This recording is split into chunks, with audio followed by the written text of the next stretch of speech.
আসসালামু আলাইকুম এভরিওয়ান, কেমন আছেন সবাই? পিছনে 2 দিনের ভিডিও আপলোড দিয়ে নিলাম আর কি। আমার তো আজকের ভয়েসটা শুনলে আপনারা বুঝতে পারবেন আমি 3-4 দিন থেকে আমার শরীরটা অনেক বেশি খারাপ, অনেক বেশি অসুস্থ। আমার ভয়েস ওভার করতেও এখন অনেক বেশি কষ্ট হচ্ছে। আমি যে কত কষ্ট করে আমি 2 দিনের ভিডিওগুলো আপলোড দিয়েছি আমি বুঝাইতে পারবো না আপনাদেরকে। তারপরও এটা আমার কাজ, আমাকে করতে হবে।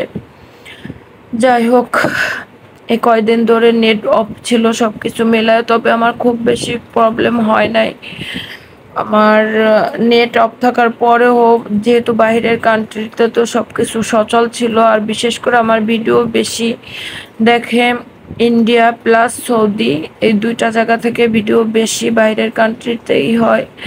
এর জন্য আর কি আমার ভিডিওতে অনেক ভিউ আসছে, প্রায় 8-9 হাজারের মতো ভিউ আসছে। 32,000 ছিল, এখন 38,000 প্লাস ভিউ আছে, 3,38,000 প্লাস ভিউ আছে। যাই হোক, আরেকটা ভিডিও ছেড়েছিলাম যেদিন নেট গেছে সেদিন দুপুরে হয়তো মেবি, সেই ভিডিওটাতে প্রায় 3-4 হাজারের মতো ভিউ এসেছে এই অফ থাকার ভিতরেই।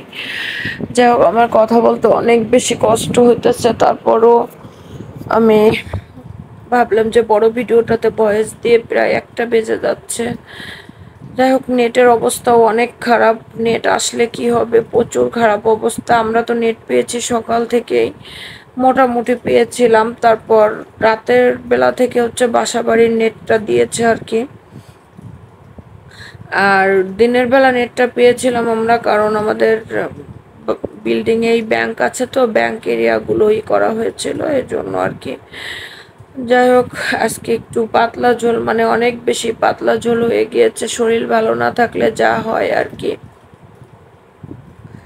আমি নামানোর পর বুঝতে পারছি যে আর একটু ঝোল টানলে ভালো হইতো, কিন্তু আমার আর ইচ্ছা করছিল না। যাই হোক, খেয়ে নিলেই তো হলো। আর আজকে কিভাবে কি রান্না করছি আমি নিজেও বুঝতেছি না। আপনারা তরকারি দেখলেই বুঝতে পারছেন, তরকারির মশলা কষানোর আগেই পানি দিয়ে দিয়েছি। আর মশলাটা ভালোভাবে কষানো না হলে পানি দিলে তেলটা এভাবে উপরে ভেসে ওঠে। সব দিন তো আর রান্না আসলে সমান হয় না। আমি দাঁড়িয়ে থাকতেও আমার অনেক বেশি কষ্ট হচ্ছিল। তারপর ছেলে বলতেছে একটু পাতলা ডাউল করো, পাতলা ডাউল করো। পরে ওর জন্য একটু পাতলা করে ডাউল করে নিলাম। তা ডাউলেরও ফুল ভিডিও আমি নিতে পারিনি। যখন আমি ভয়েস দিচ্ছি আমার কানে প্রচন্ড ব্যথা করতেছে, অন্যান্য দিক থেকেও আমার শরীরটা অনেক বেশি খারাপ। যা হোক, আমার জন্য দোয়া করবেন সবাই। রান্না বান্না দুপুরে সবকিছু শেষ করেছি। নেট যাওয়ার পরেও খুব বেশি প্রবলেম হয় নাই, তাও আজ আমি ভিডিও আপলোড দিতে চাইনি। তাও ছেলে বলতেছে আম্মু একটু দাও, অনেকগুলো ভিডিও জমা হয়ে গিয়েছে। এই কদিন ভিডিও আপলোড দিতে না পারলেও আমি প্রতিদিনের ভিডিও প্রতিদিন মেক করে রাখছি, কিন্তু অডিওটা আমি সিলেক্ট করতে করতে আমার অনেক বেশি সময় লাগছে। আর অডিওর ক্লিপগুলো আজকে নেওয়া যাইতেছে না, কেন যেন একটু আর কি হয়ে গিয়েছে। নেটে তো অনেক বেশি প্রবলেম, কোনো অডিও রেকর্ড করা যাইতেছে না। যাই হোক, তারপরে ছেলে শুক্রবার থেকে চিকেন ফ্রাই খাবে, চিকেন ফ্রাই খাবে অনেক দিন থেকে বলতেছিল। তারপর আমি বললাম যে রাখছিলাম কয়েক টুকরা আলাদা করে। ও তো আবার ওর বাবাকে ছাড়া কোনো কিছু খেতে চায় না। বললাম যে বাবা আসলে আমি আবার করে দিব তোমাকে, সমস্যা নাই, আজকে খাও তুমি। খেতেও মন চাচ্ছিল, তারপরে আবার করতেছিল। পরে এখানে সব কিছু মেখে ম্যারিনেট করে রেখে দিয়েছিলাম। ও ছেলে ছাদে চলে গিয়েছিল, আমার শরীরটা খারাপ লাগতেছিল, আমি আর যাই নাই। আমি একটু রেস্ট করতেছিলাম বিকালবেলা। তারপরও ছাদ থেকে খেলে এসে আসার পর এই যে মাখানো ইসের ভিতরে ডিমটা আমি আগে বাটিতে একটু ভেঙে নিয়েছি, কারণ ডিম তো এখন গরমের দিন অনেক বেশি নষ্ট হচ্ছে।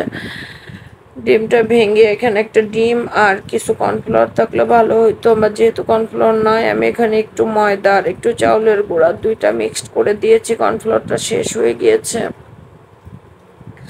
যাই হোক, এখন পাকোড়াগুলো ভেজে নেব।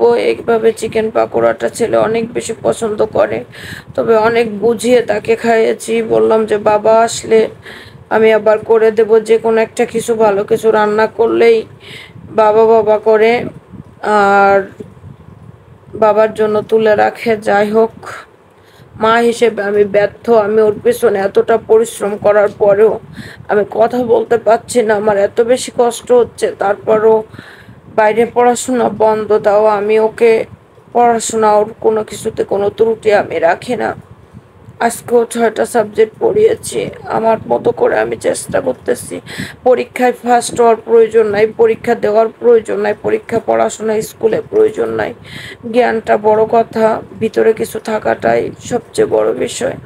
এর জন্য চেষ্টা করে যাইতেছি। আর আমার জন্য সবাই দোয়া করবেন। আল্লাহ হাফেজ, ভালো থাকবেন, সবাই সুস্থ থাকবেন।